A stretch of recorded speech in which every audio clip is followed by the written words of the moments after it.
Hello and welcome to the latest version of QDN E-News. My name is Steve Coulter. I'm the Media Communications and Marketing Manager. As many of you will know, we have our AGM coming up on Saturday, the 29th of October. It is being held both online, but also at Brisbane City Hall as well. We encourage as many of our members as possible to attend, either online or in person, and we look forward to seeing you. Recently, you would have received information about the AGM. We encourage you to go online to qdn.org.au and look at the information regarding the AGM. There you will find the notice of the AGM, instructions on how to vote, and also the minutes of the last AGM last year. You will also be able to look at the financial statements, but also you can look at the profiles and the videos of the candidates that are standing. It is important as a member-led organisation that you look at these videos and you make a choice of who you would like to vote for. We encourage all of our members to participate. Thank you.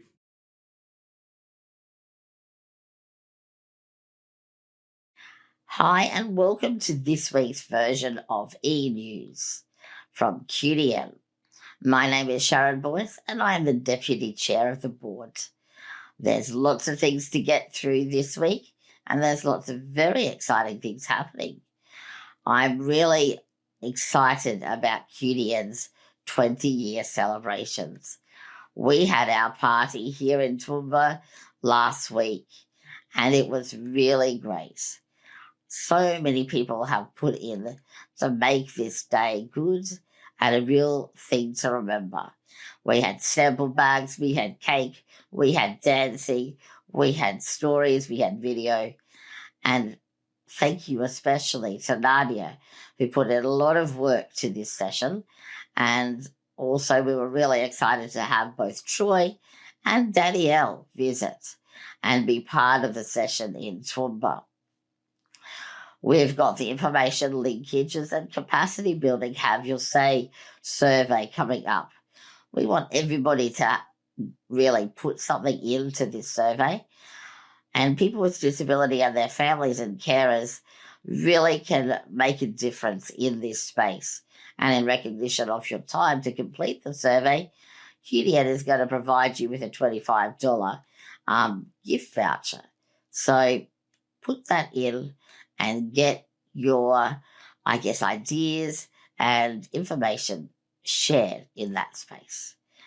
The Power of Peers gathering is happening on the 23rd of November in Brisbane.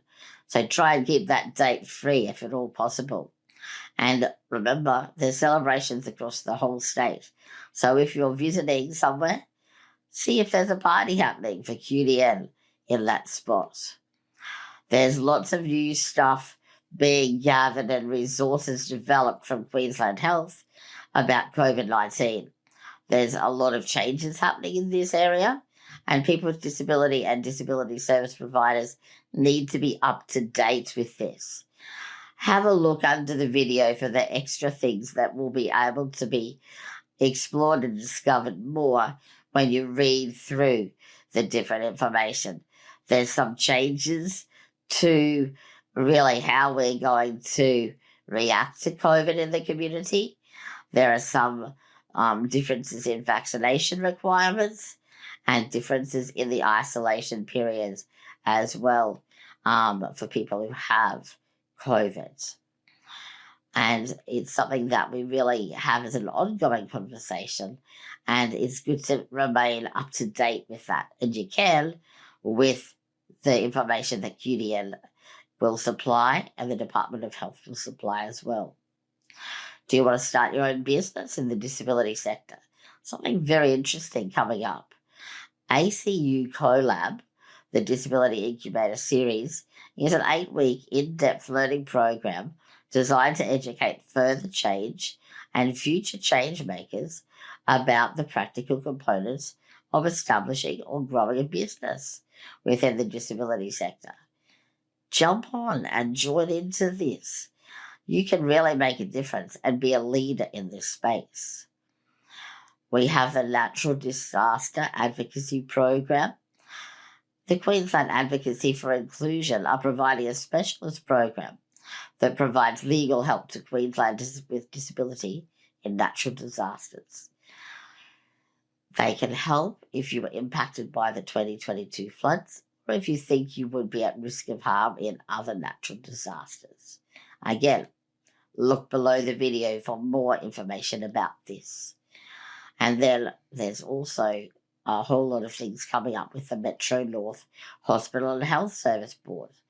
They're inviting 8 consumers and community representatives to join the board community advisory committee. And that would be a really worthwhile and really exciting thing to be part of, I would think. So submit an expression of interest and get your application in before the 23rd of October. That's coming up fast. There's a lot of changes across the bus networks in Brisbane, and Brisbane Metro is looking at how they can do buses better for people with disability. And so there's lots of trials, lots of questions, and having your voice heard. Look below again and see what you can join and share into that space to inform Brisbane's new bus network. There's a lot of things happening too with the Disability Royal Commission and the research that they are doing into linking with people, hearing their stories about COVID, about the way Omicron impacted on people, how it actually went for different providers, different organisations, and specifically for people with disability who had issues happening and with their healthcare and their health checks, and even with staffing, really. We look at the things that the Royal Commissioner is really focusing on about violence that impacts on people with disability. And there's lots of information below too from the Disability Royal Commission and looking at the progress reports. Again, links below the video. NDIS update and the new resource guides. NDIA have released 2 new guides to support participants, families and carers. These include a new guide for understanding the early intervention supports for children who are deaf or hard of hearing. And the guide is designed to help families and carers understand the supports that may be available to children who are deaf or hard of hearing. And the second guide is for adults on the autism spectrum with an intellectual and or psychosocial disability.